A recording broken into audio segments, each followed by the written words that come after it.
Hello, everyone. Thank you for joining us. My name is Catherine Stevens. I'm the president of the Stockade Association here in the Stockade of Schenectady. And I want to welcome you to our candidate forum for the Democratic primary for the City Council seat in the city of Schenectady. Just a few ground rules I would like to go over before we begin. You have been muted upon entry, and cameras have been disabled and will remain so for the duration of our forum. Any abusive language or offensive behavior will result in removal from the forum. Any inappropriate comments will be deleted from the Q&A. And again, we are being recorded, and this recording will be available on the Stockade Association's YouTube page within the next day or so. I also would like to point out that the chat has been disabled and the questions should be submitted through the Q&A function as discussed at the bottom of the screen next to the more circle with 3 dots. Okay, so the format of today, our candidates will each have 2 minutes to make an opening statement. Then we will have a few questions. The Stockade Association has a few ready to go in case people take a minute to think of the questions they would like to ask. And then we will open it up, and Chris White will be moderating those questions. Each candidate will have 1 minute to answer each question. We will alternate which candidate answers first. They are being timed, and 15 seconds will be this yellow card, and when time is up will be this red card.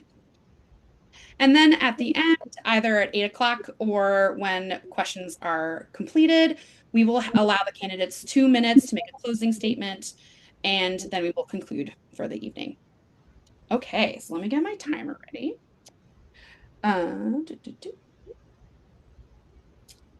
Okay. Rachel, since you're first on my screen, we will have you go. Make your opening statement, not for 2 hours, but for 2 minutes. And are you ready? Yep. All right, go. Okay, great. My name is Rachael Ward. I'm running for Schenectady City Council because I believe that the residents of the city of Schenectady really deserve a person who is focused on them. At the end of the day, I have been involved in city government for many years as a public servant. I served as deputy corporation counsel for the city of Schenectady for 5 years, a little over 5 years, almost 6, I believe. I think I have a unique perspective, basically, that I worked in city government. We got a lot of very important projects completed during the time that I was there. And I think I really have something to give to this city council, especially given the budget crisis that we're facing. I have my MBA from Union College, a graduate of Albany Law School. I know that I have a unique perspective from my already many years working in municipal law. I'm also a supervising attorney for homes and community renewal right now. So we do a lot of affordable housing projects all over New York State. And I just think that right now, people feel that they've lost faith in city government. They don't feel that their needs are being addressed. I think quality of life issues are paramount for people.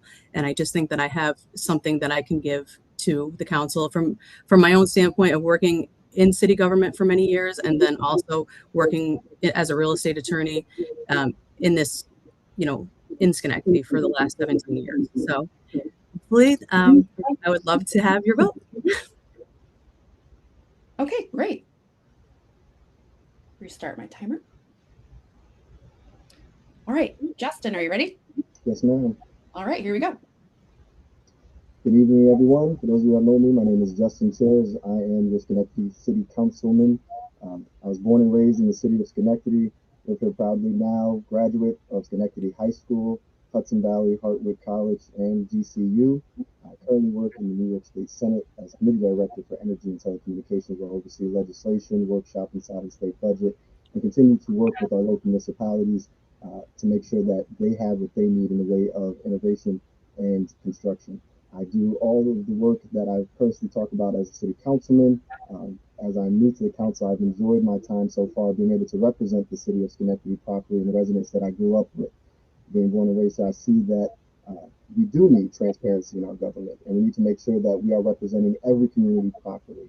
And I take great pride in being able to represent each community from my time being a young worker at Sycam, which is now Sycamore Collaborative at 14 years old, to working all across the city, from summer lunch programs, the community gardens, to being able to help out with our local Belmont and my volunteering time. I've enjoyed amazing amount of just being able to build family in the city of Schenectady and be able to represent them in a very unique way. I see the city of Schenectady as one of the most beautiful, diverse places in the world, and I put this place up against anywhere in the state and in the country every day. And I'm excited to continue being a representative for the city council and to represent the people of the city of Schenectady. So I hope that tonight I can show you why I deserve to continue to be a representative. All right, both of you are under 2 minutes. Well done.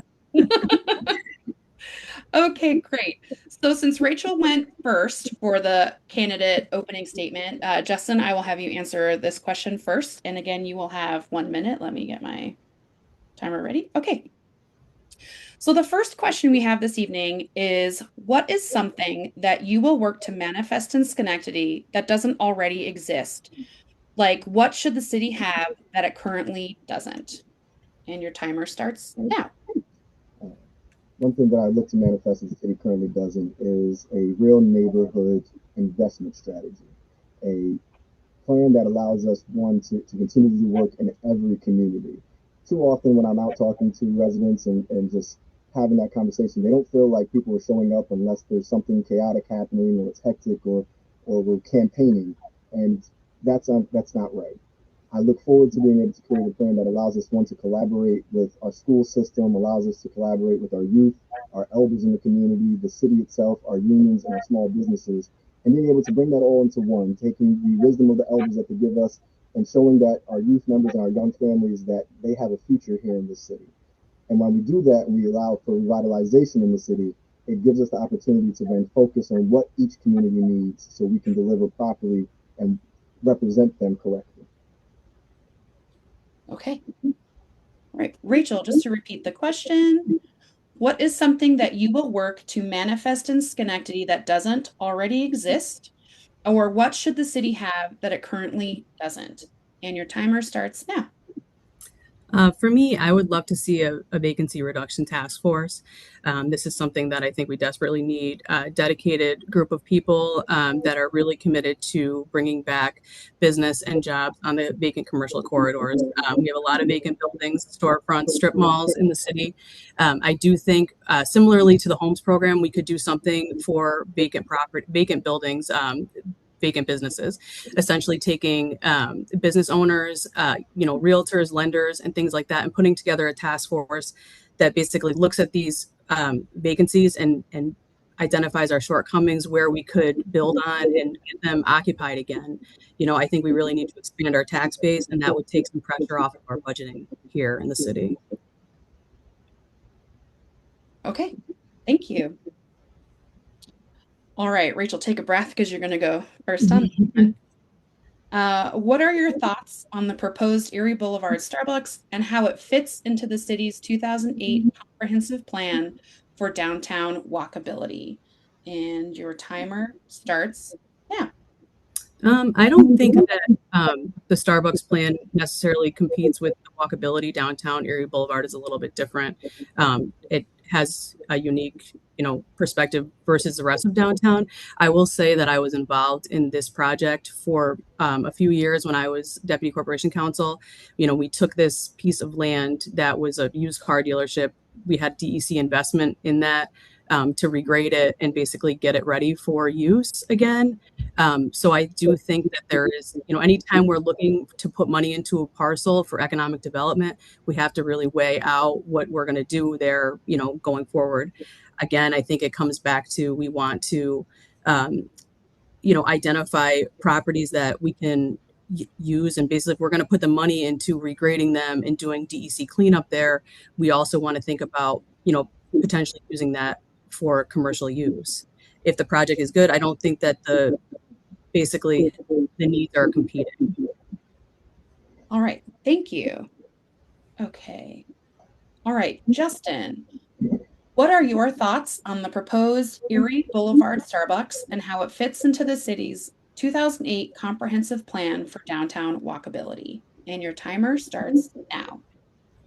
First, let me say I don't think it's just a Starbucks thing. I'm not coming at Starbucks individually. I think it's for any investor that wants to come to that area to make sure that, one, they're following our zoning codes, and they're making sure that they're building responsibly. When you're talking about that Starbucks and the conversations I had, even the drive-through alone will change the entire traffic pattern of that area.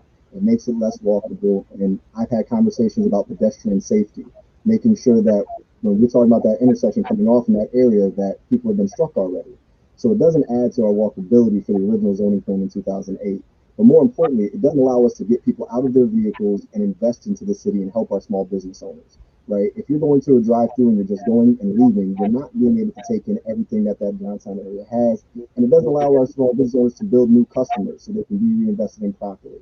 So it doesn't add to our walkability, and it doesn't help our small business owners. And that's not an attack on Starbucks. It's just looking at where it would be structured and how that would change the traffic pattern. Time. Okay. All right. Thank you. All right. Justin, you're going to go first again. You ready? Can you shake it out? All right. What are your plans on addressing chronic issues with deteriorating sidewalks, traffic, trees, and general neighborhood revitalization across the city? And your timer starts now. So I've already started doing this work, talking to our state representatives and our federal representatives on getting grants in to help us with the preparation and revitalization of sidewalks, whether it's down in the Stockade, up in Union Street by Heritage Homes, Pleasant, Hamilton Hill by the schools, and making sure that we're taking advantage of every dollar we possibly can in the city without having to worry about overtaxing more residents on this. There are money out there to help us with that revitalization. When it comes to retree and treeing Schenectady, I think we have a great resource in retree Schenectady that we can continue to use and put a spotlight on. They've done a great job in beautifying our neighborhoods, and we want to make sure that we're using them to the best of their ability to make sure that we have every community has the opportunity to have that beautification. And then when it comes to traffic and understanding traffic patterns, I've worked with Chief Whipple already on getting out temporary speed bumps, making sure that signs have proper signage in the houses. For families that have neurodivergent children, I've worked with them already getting proper signs out to make sure we can change those bad traffic patterns. Time, Justin. Okay, I did receive a message that we're having a hard time hearing you. Is your microphone covered up? I don't believe so.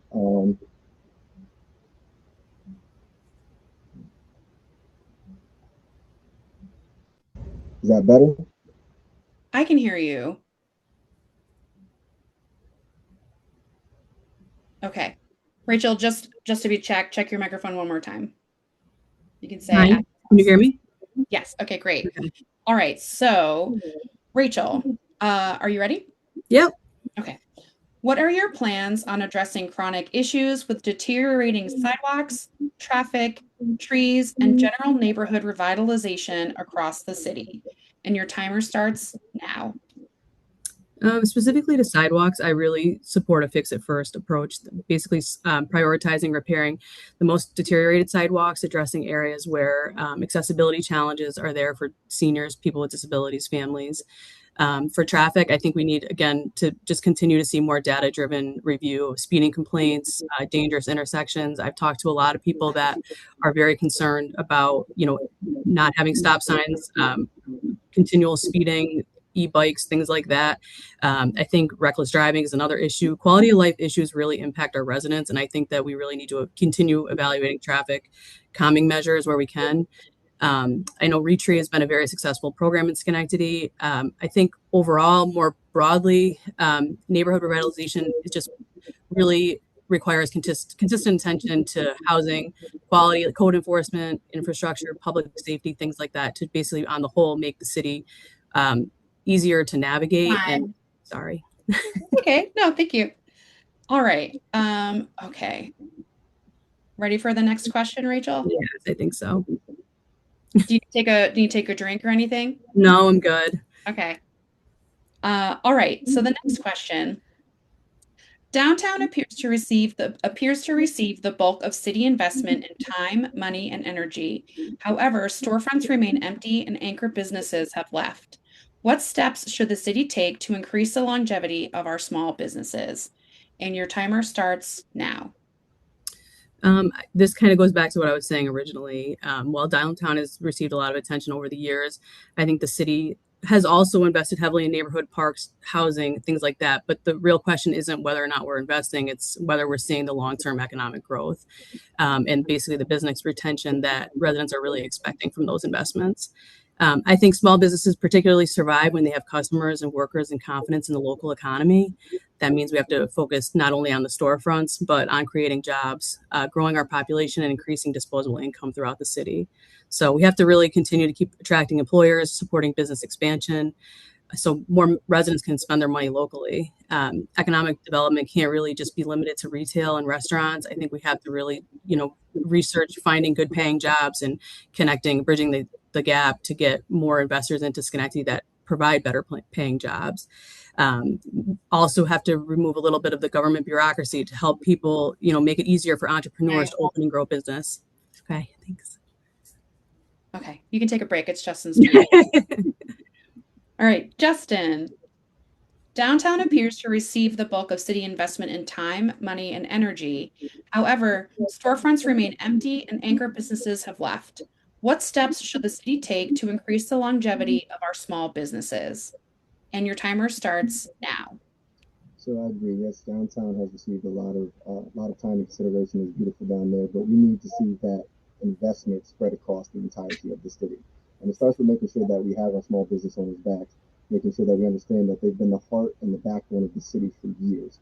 And when we lose places like Gershon's or other 60, 100-year-old businesses, it's devastating not just the community, but to the memory and the concepts that it builds and the economic uprooting that it does.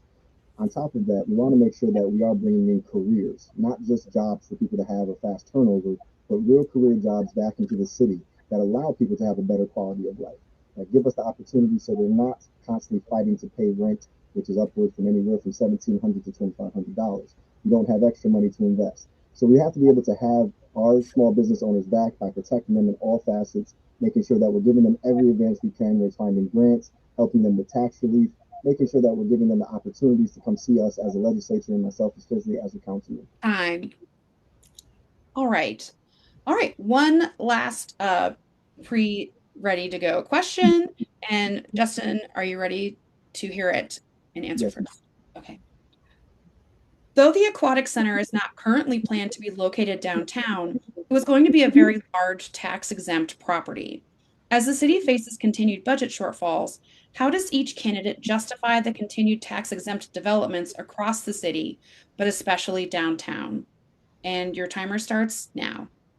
So I don't want to use the word justify first off, because we have to make sure that we're doing things properly. And that starts with looking and evaluating every contract that comes into the city of Schenectady, making sure that we're using smart pilot program process to make sure that we're holding investors accountable as well. And we do want them to invest in the city, but we need to do it smartly, making sure that they're able to see the benefits in each community as they're investing in it and holding them accountable to those true measurables. All of these things allow us, one, to make sure that we're not just giving away tax exemption, and then we're not putting all the tax burden on our residents. And this is the balance going through. So when we're not evaluating contracts possibly and we're just developing for developing's sake and we're not smart developing, or responsibly developing, this is what leads to issues down the road. And we need to be looking to make sure that when we do development, it's not just for today, but it's for 10, 20 years down the road and how it's going to impact the city. All right, thank you. Okay, Rachel. Though the Aquatic Center is not currently planned to be located downtown, it was going to be a very large tax-exempt property. As the city faces continued budget shortfalls, how does each candidate justify continued tax-exempt developments across the city, but especially downtown? And your timer starts now. I think this is a really good question because it gets to the heart of really balancing economic development with fiscal responsibility. I don't really believe that every tax exempt project is inherently good or bad. I think the question should always be what's the public benefit and what's the long-term financial impact? What would happen if the project were not built at all? So in the case of a project like the Aquatic Center, the analysis can't stop at whether it pays property taxes. We have to really consider whether it'll attract visitors, support business, create jobs, generate sales tax, increase hotel occupancy and contribute to the local economy in ways that, offset some of the lost property tax value. That being said, I really think the Schenectady has to be more disciplined in evaluating tax exempt developments. At a time when the city is facing budget pressures, every proposal should really be transparent fiscal impact analysis so residents understand both the cost and the benefit before decisions are made. I think broadly, as I've been saying, the city really needs to focus on growing its tax base. That means encouraging private investment, returning vacant and underutilized Time. properties. Thank you. Okay, before we move on to the open Q&A, I've also received more messages that Justin is muffled. So Justin, can you, which is strange because we could hear you just fine before we started the panel. Can you call in? Like you can keep your camera on, but you can call in.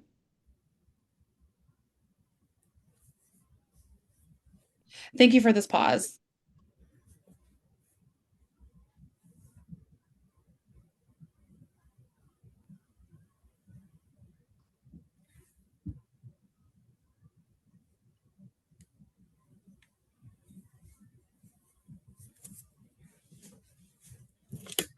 Justin, you're unmuted at this time. You want to try to say something to see if it's changed?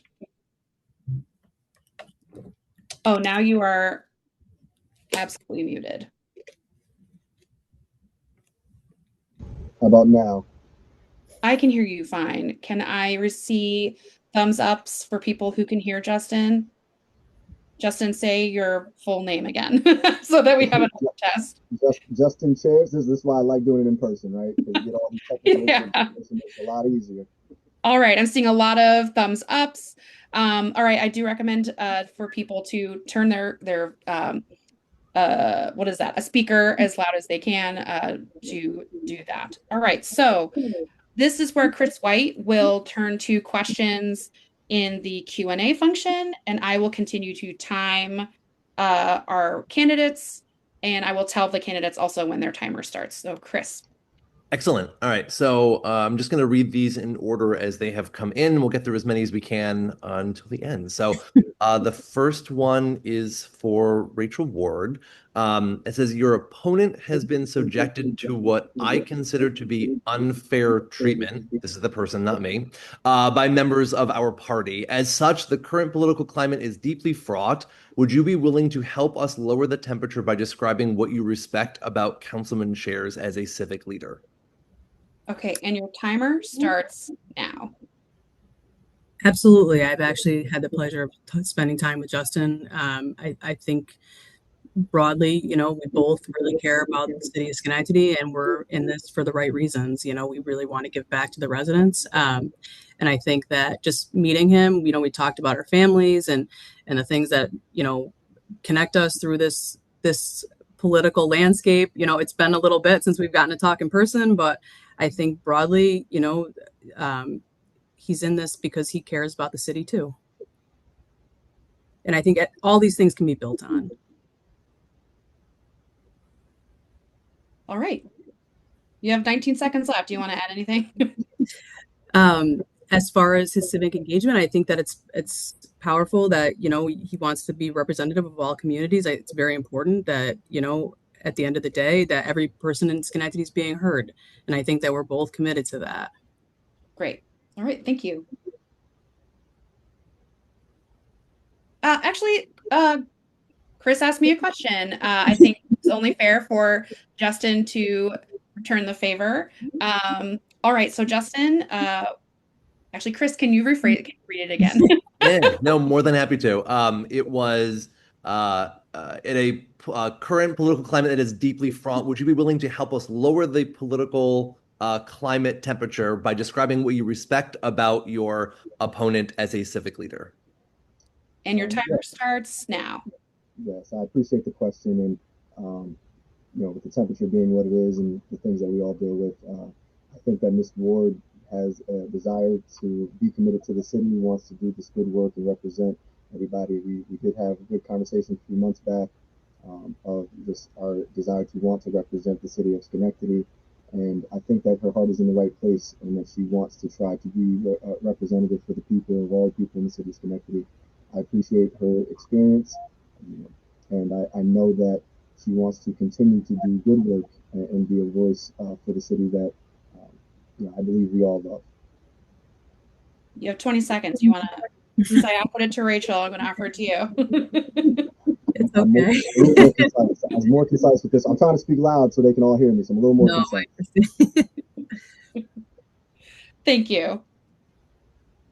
Okay, our next question, thank you both, is for each of you. It is AI data centers are becoming a greater concern across the country by the day. Given what you know right now about AI data centers and their potential impacts, positive or negative, how would you vote should one be proposed within our city and why? Justin will go first, and your timer starts now. So I would vote smartly, first off, because I am the committee director for energy and telecommunications. So it does impact both my jobs. So ethically, I would probably have to abstain. Personally, I do want to say that I understand the concerns that come from it environmentally and the impacts that it can have on not just our environment, but also the grid. It's going to impact people's quality of life. It's going to hurt people's homes. It's going to raise energy costs and bills as we pull on it. And we've seen this now. I think it was very data and excuse me, responsible for the state to put a pause on it with the moratorium coming out of the state Senate recently and giving us the opportunity to evaluate all the data as we're seeing terrible things that have happened in Georgia and Virginia areas with these data centers. I personally would not want a data center in the city of Schenectady, but like I said, ethically, I would abstain my vote as a councilman on this just because I handle that inside of the state Senate as well. Thank you. All right. Chris, can you repeat the question for Rachel, please? Absolutely. So it is AI data centers are becoming a greater concern across the country by the day. Given what you know right now about AI data centers and their potential impacts, positive or negative, would you vote or how would you vote should one be proposed within our city now and why? And Rachel, your timer starts now. To be totally honest about this, I don't have enough background on AI data centers to know ultimately how much it would benefit the city of Schenectady. I can promise I would look into it if it was proposed, but I agree that for me as a cancer survivor, it's a terrifying thought that ultimately we could have something like this and we don't know really what kind of environmental impact it has. So I again would definitely encourage any research and I would likely abstain from it right now, just until I really understood the value in it and if there was value to the residents. Ultimately, it would have to be a beneficial project for all people in Schenectady. Okay, thank you. Okay, our next question is for each of you as well. Tell us about your block. Why did you choose to live there, and what do you love about it? All And I right, think Rachel, Rachel, we're starting with you. and your timer starts now. My block, I'll say that I chose to live there because it was affordable for me. I think that's a lot of people in my situation coming out of school with hundreds of thousands of dollars of student loans and trying to save for a house. I think I'm in a similar situation to a lot of people my age that graduated school in the recession, just always looking to make, every dollar stretch. So that I can say that I love being right behind Peter Paws, go there 2 or 3 times a week. But ultimately, I think every city or every neighborhood in the city has value. I love Schenectady. To me, there's no place in the world like it. I've lived in New York. I've lived in Boston. Schenectady's always been home. Thank you. Okay, again, for Justin, this is tell us about your block. Why did you choose to live there, and what do you love about it? So I'm going to say every block in the city of Schenectady is my block, first off. I was born on 808 Stanley Street, raised in 518 Page, family in Woodlawn, Stockade, Central Park. So they're all my blocks. But where I currently live, and I love it, lived here for years, is amazing. I have an amazing Goose Hill neighborhood, went to St. Anthony's School, was a part of this beautiful, just a beautiful community. And I choose to stay here. I've traveled, I've gone away for school, and I come back to Schenectady because there's no place like it. So when I rep my block, I'm able to walk down with my son. We say hello to every one of our neighbors every day. We're able to walk everywhere inside it, up to Lenox. We can go down to Stores to get ice cream. This area is beautiful, but we do that same thing at Central Park. We do the same thing in the Stockade Woodlawn. I get to say beautifully and proudly that every block is my block in the city of Schenectady. But where I live is my favorite, of course.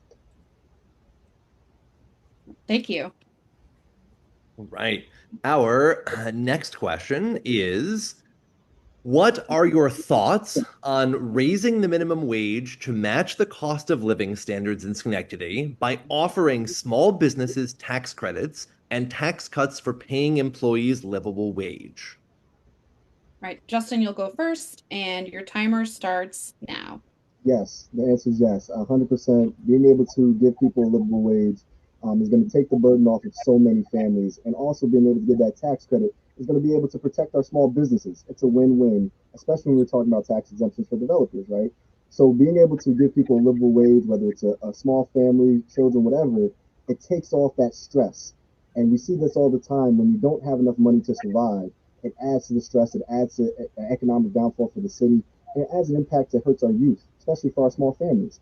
If you're a family that's in an unsecured position or you're living paycheck to paycheck every day, that stress is translated to our students, is translated into each family member, into our schools. So being able to offer that, 100% yes, I'd be in. With 15 seconds left. Thank you. Okay, again, the question is, what are your thoughts on raising the minimum wage to match the cost of living standards in Schenectady by offering small businesses tax credits and tax cuts for paying employees livable wage? And your timer starts now. I'm also in agreement with this. Where I work for Homes and Community Renewal, we offer a variety of low income housing tax credits for developers that do municipal housing projects similarly, that are affording, affordable housing basically for people, just like Justin said, for working families, elderly, our children. So I totally am in agreement with this as well. All right, thank you. Okay. Our next question is, do you support Schenectady opting into good cause eviction? Why or why not? All right, Rachel, are you ready? Yep. All right, your timer starts now. No, I do not opt into good cause eviction. I don't support it because primarily my background is mainly in real estate. I do think obviously tenants deserve protection in New York State. We want them to have safe, clean housing. But ultimately, I do believe there's a lot of tenant protections in place right now. And we still have to consider the housing market here. We want to make Schenectady be a place to invest in. So I think that, passing good cause eviction could be something that turns people away from investing in Schenectady into our neighboring areas. And ultimately, that would not serve the city's tax base. All right, thank you. Thank you. Okay. Again, do you support Schenectady opting into good cause eviction? Why or why not? And your timer starts now. So yes, I would support Schenectady opting into good cause eviction. One, yes, we do need tenant protection rights, and the city of Schenectady hasn't changed its tenant protection rights other than to match with the state. Since like 1979 have we had any actual substantial. Also, good cause eviction is not just a tenant protection right; it actually helps with landlords as well. Gives for equal footing for people to have protections. And if you're a landlord doing all the right things, when you look at it and review it in the conversations I had with them, this also gives you the opportunity to keep in good tenants, right? Without retaliation or retribution that the tenant could face from a bad landlord.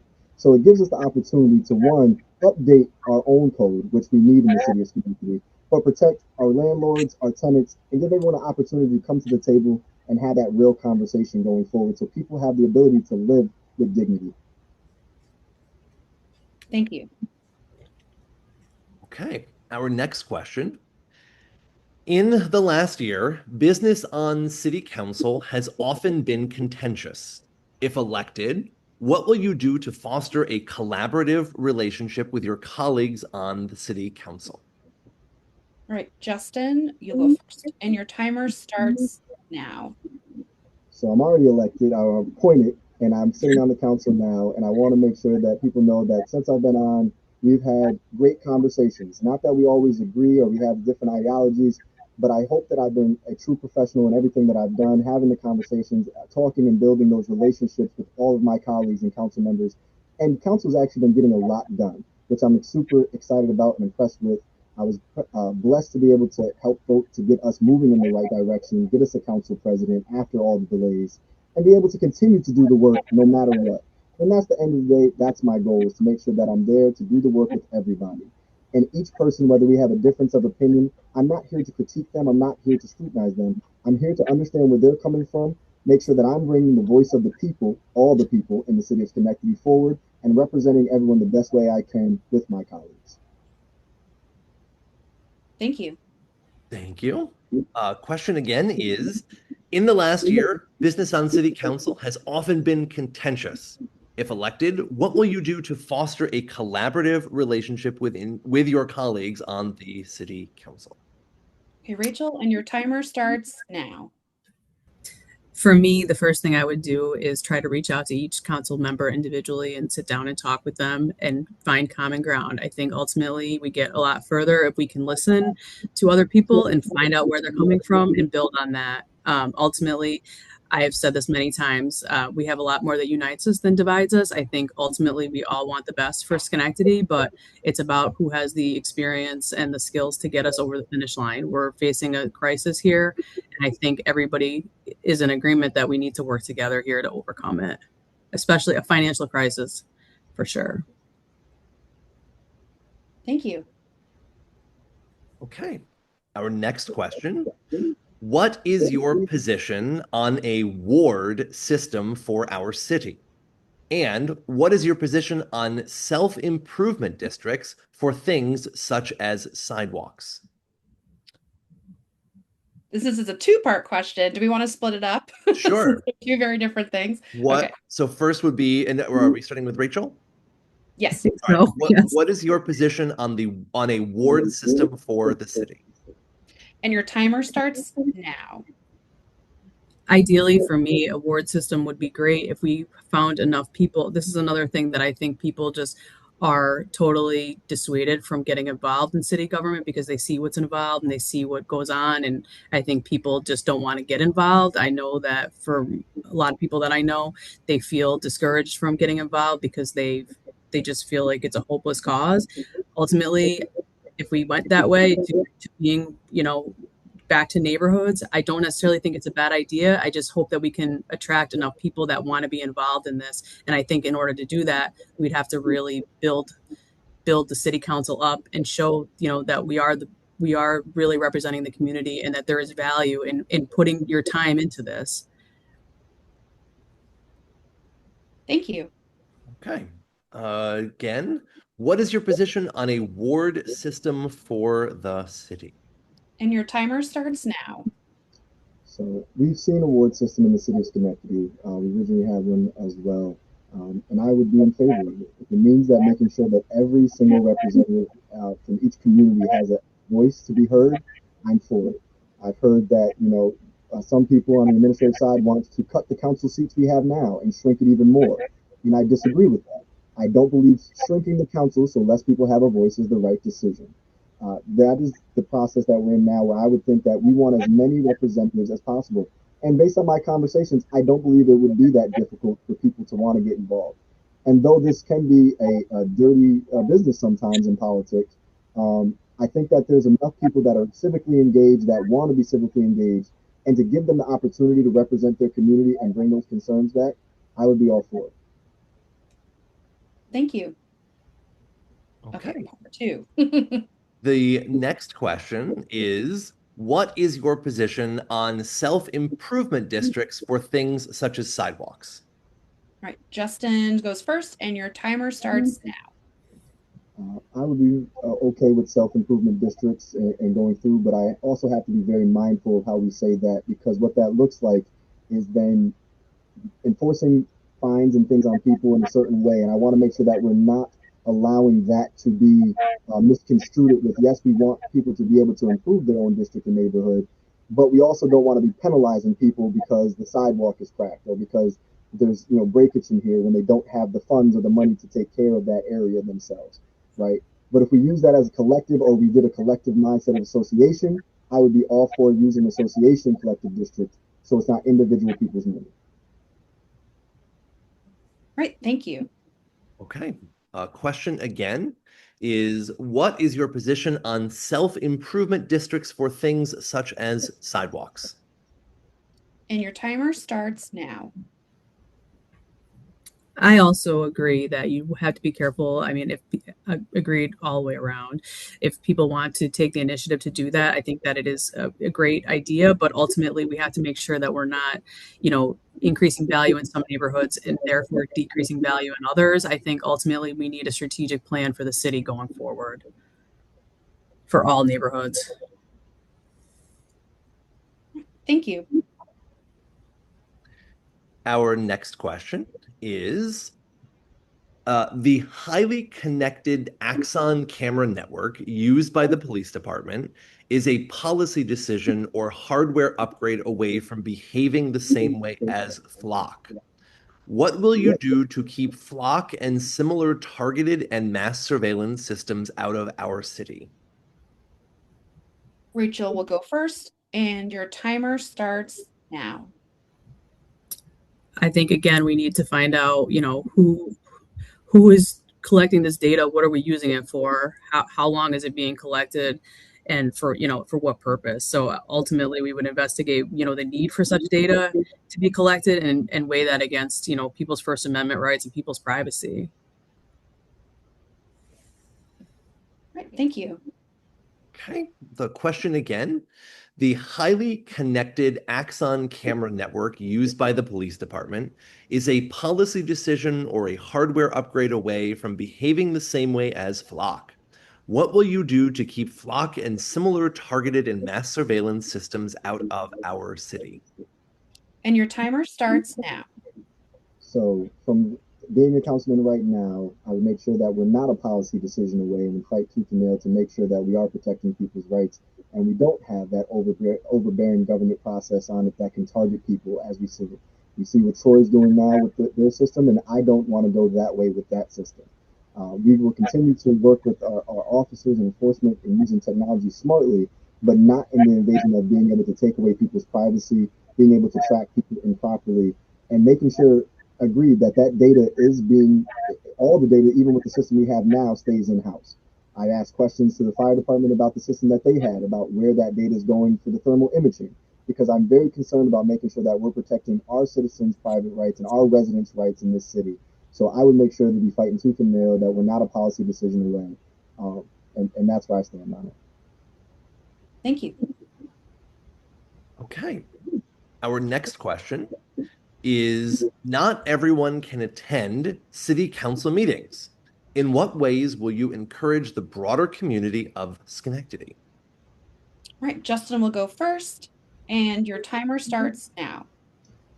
For me, it's meeting them where they're at. It's being out in the community every day, giving them the conversations, telling them what's going on, breaking it down to them in ways that they're comfortable hearing and making it digestible for everybody. Understanding that there's not always accessible time to be down to come down to City Hall if you're working a double. Maybe if you have to take care, you can't get a sitter, whatever it may be. That I have to be where you are. That's the job.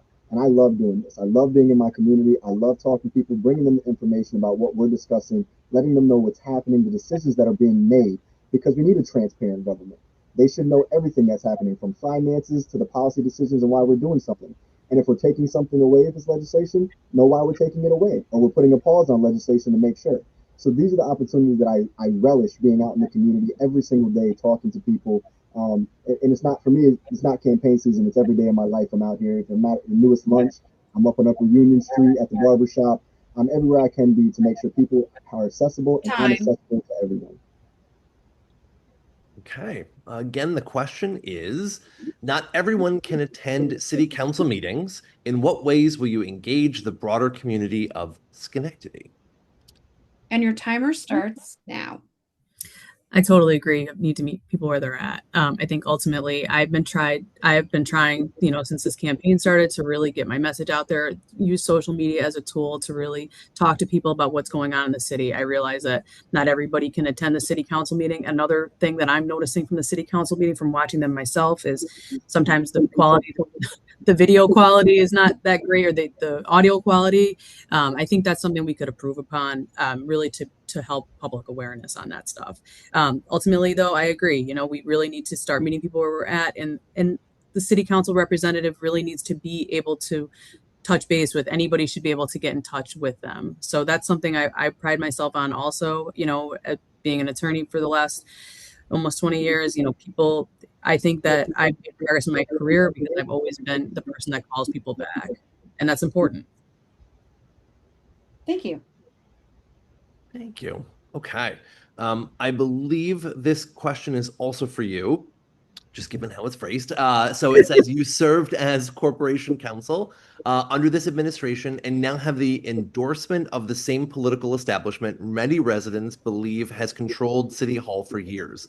Why should voters see you as an independent voice instead of a continuation of the same political machine?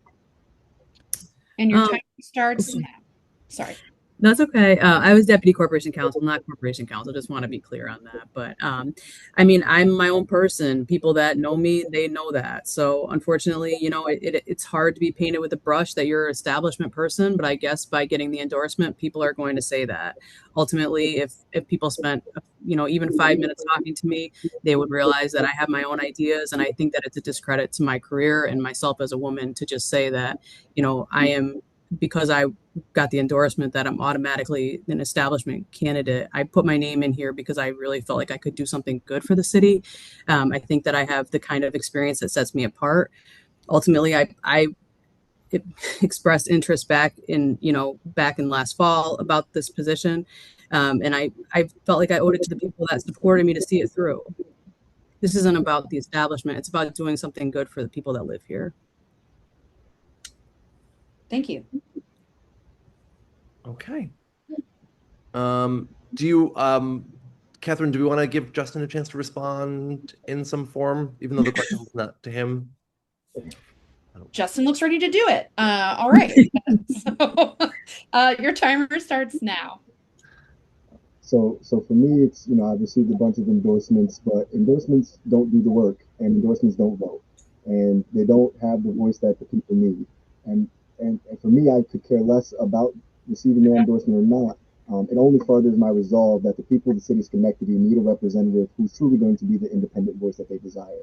And I think I've shown that each committee meeting, each council meeting, that I'm willing to stand toe to toe with anybody in conversation, willing to be respectful still, but to voice the proper opinion, to ask the hard questions, to be challenged and to be criticized. And I show up every single week, and I'm proud to do this work.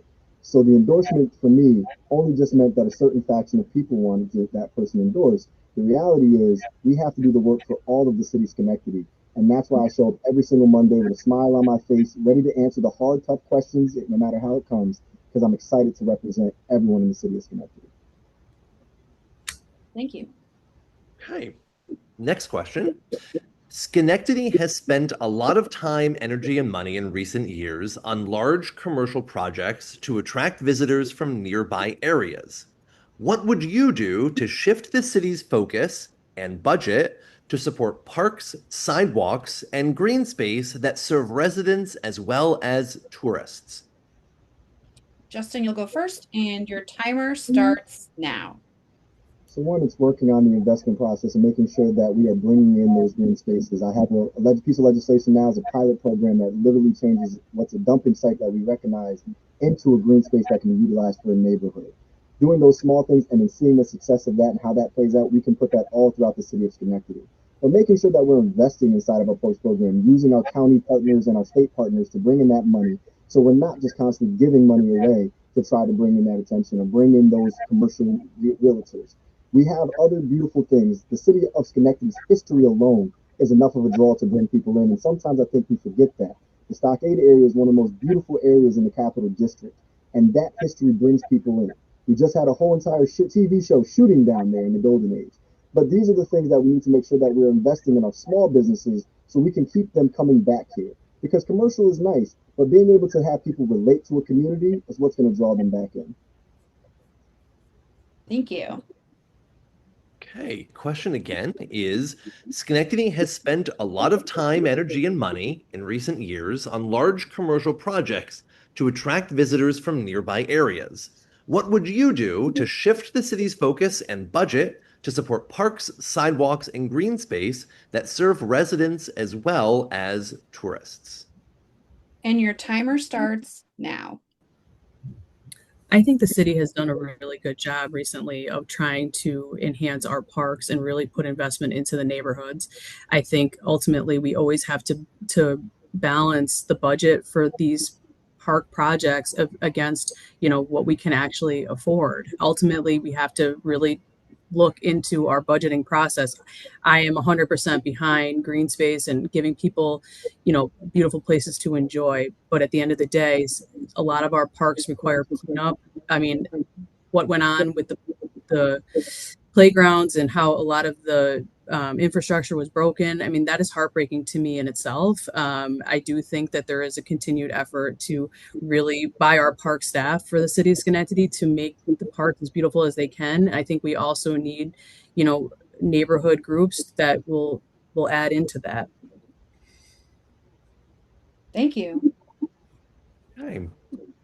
Chris, Council member. real quick, I think we have time for two more questions. I just wanted to let everybody know that. Perfect. All right, so our next question is city council members will sometimes have to answer tough questions, which may result in disagreements. How do you handle these situations? All right, Rachel will go first, and your timer starts now. I think myself as a litigator, I'm very used to finding common ground with people, having to work on solutions, settlements, things like that. I don't take things personally. I can tell, at the end of the day, I think for me it's about the people that I'm working with, and I can find good in every person. So, myself, I think if we can find common ground and discuss the options, ultimately, I won't take it personally if somebody doesn't disagree with me. I think that as long as our hearts are in the right place and we're working towards, what really makes Schenectady better, nobody can walk away from a conversation like that and be dissatisfied with it. We have to be able to work on collaboration. Thank Okay. you. Once again, city council members will sometimes have to answer tough questions, which may result in disagreements. How do you handle these situations? And your timer starts now. First, with civility. We handle those situations with civility. We handle each situation with a collaborative mindset. And I know me personally in my time in the state senate working as committee director, I deal with people from across the aisle on all situations. As my time as an educator, I've dealt with people. As an advocate, I deal with people. So it's always giving respect. And I do my best to make sure I give every one of my colleagues respect, every person that comes respect. So this way we have a place that we can always fall back on mutually, even when we come to that disagreement. And sometimes they don't like me. That's okay too. I'm still going to bring that same level of courtesy and civility so we can move forward in the next collaboration. Because we have too much work to do for the city's Schenectady to get bogged down in our own egos to not allow us to do the work. So entering every conversation with the state of civility, understanding that bringing peace to the conversation, and knowing that I always try to say, I'm the thermostat, not a thermometer. So I'm always setting the temperature the best way I can. Thank you. Thank you. Okay. Next question is the city currently budgets 17 million to MVP for health insurance. If passed at the state level, the New York Health Act could save our city at least $17 million, possibly more. Would you support passing a resolution to call for the state to pass the New York Health Act? Justin will go first, and your timer starts now. I appreciate the question. Yes. I would support a resolution and having the state pass the New York Health Act. One, it's just good common sense to help our citizens. It's good to help people, which is the most important thing. It gives people the health care that they deserve and the dignity that they deserve going forward. From a city perspective, and this board has alluded to, we've had budget issues from year after year after year that's come up prior to myself being on this council, where we've had to work through that. That money that we could save back going forward would be immense to helping our budget process in the city of Schenectady and allowing us, even with our city workers, to be able to give them different offering of packages, maybe better retirements and better wages. So an overall process of being able to support it, I'm 100% a yes. Love to pass a resolution. You know what? Maybe we'll still do it because I'm the current councilman. So we'll see what it is. I'll talk to the council president and we'll figure it out. Thank you. Thank you. One more time. The question is, the city currently budgets 17 million to MVP for health insurance. If passed on the state level, the New York Health Act could save the city at least $17 million, possibly more. would you support passing a resolution to call on the state to pass the New York Health Act? And your timer starts now. Yes, I would. I've seen a lot of people go through health crisis that basically were avoidable and could have been less catastrophic had they had better insurance. So this is something that I would definitely research and get behind. All right, thank you. Looks like we do have time for one last question. Great. Okay. Next question, and it looks like our final is for both candidates. You have both answered the Starbucks question. I was one of hundreds of residents who came out against the property due to the fact that it goes against our zoning code and due to special interests. How would you address resident concerns that developments such as these go against our zoning code, break our laws, or potentially harm neighborhoods and residents' needs? All right, Rachel will go first, and your timer starts now. Again, I think it's about listening first. I know that the Starbucks project went before the zoning commission a few times before it was approved. Ultimately, or not approved, I apologize, went to litigation. I know that it had come through a couple different times. I think we have to listen to residents and hear what they have to say and what their concerns are. Ultimately, it's if it becomes an illegal development, that's not something that would be something that would be handled by the courts. Okay. Thank you. And one more time, you have both answered the Starbucks question. I was one of hundreds of residents who came out against the property due to the fact that it goes against our zoning code and due to special interests. How would you address resident concerns that developments such as these go against our zoning code, break our laws, or potentially harm neighborhoods and residents' needs? And your timer starts now. So first, I would make sure that I have an open line of dialogue with everyone. My phone is always on to have that conversation. The fact that hundreds of residents came out and spoke against it tells us the desire that they don't want it in that area of neighborhood. So we want to make sure that when we're developing responsibly. Secondly, when it came to the litigation, which we just got that response on it, I think it's crucial for us as legislatures to make sure that we are upholding our own zoning code inside the city. We are working inside of it, and we're challenging that best where we have put something in place, and if the court chooses to try to supersede us for whatever reason, then we have to go back to make sure that we are working to refine and protect our zoning protections and protect our zoning codes to make sure that we are not being superseded and our residents are fully safe when it comes to development. Because it can open up a Pandora's box of issues if we don't make sure that we hold true to our city code and understanding second class city laws for the state. All right, thank you. All right, that brings us to just before 8 p.m. And I want to thank all of the people who came and joined us on our call today. Thank everybody who asked questions. And we want to give our candidates the opportunity to make a 2-minute closing remark. And since Rachel went first for opening remarks, we'll give Justin the opportunity to go first for closing remarks. And ready, your timer starts now. So you've heard you answered a lot of questions. I appreciate every single person who was in the chat today that came out. I appreciate all the people that come to City Council, that share with me, that send me messages. I would like to tell you, I do not take this moment for granted. Being your Schenectady City Councilman means the world to me. This is the city that raised me, the city that's uplifted me, that's guided me through from elementary school to college and beyond, has helped me uplift me in the saddest moments and the happiest moments has been there. And I want to continue to make sure that I represent this city well. So I don't make promises when I'm at the door, and you're not going to stop seeing me when the campaign ends because I'm still going to be here. This city is my world, and the residents of this city are the world that I love. So for me, to earn your vote means everything. And I continue to do the work every single day. We'll focus on doing the work every single day. And the only promise you're ever going to hear from me is I'm going to do my best to represent you every single day. That is my only goal. I could care less about any of the outside noise or any of the other politics. Being able to represent the city of Schenectady, my friends, my family, is what matters most to me and why I decided to get into this world. And I'm truly blessed to be able to say that I am your Schenectady City Councilman and look forward to continue being your Schenectady City Councilman. Thank you. All right, Rachel, your closing remarks, your timer starts now. I just want to thank everybody for their time here tonight. I also want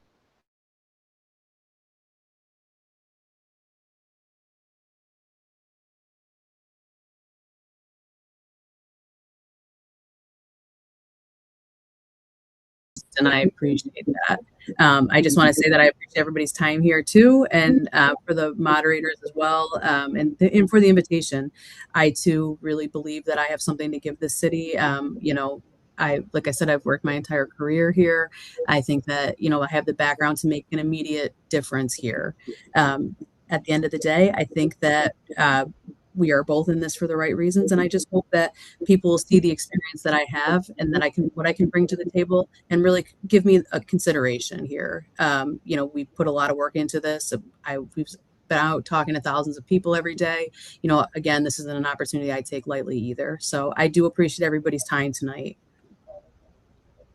Great. Thank you. I don't want the alarm to go off. Again, thank you to everybody for your time. This was a lot of questions. Congratulations to both of you for making it to the end.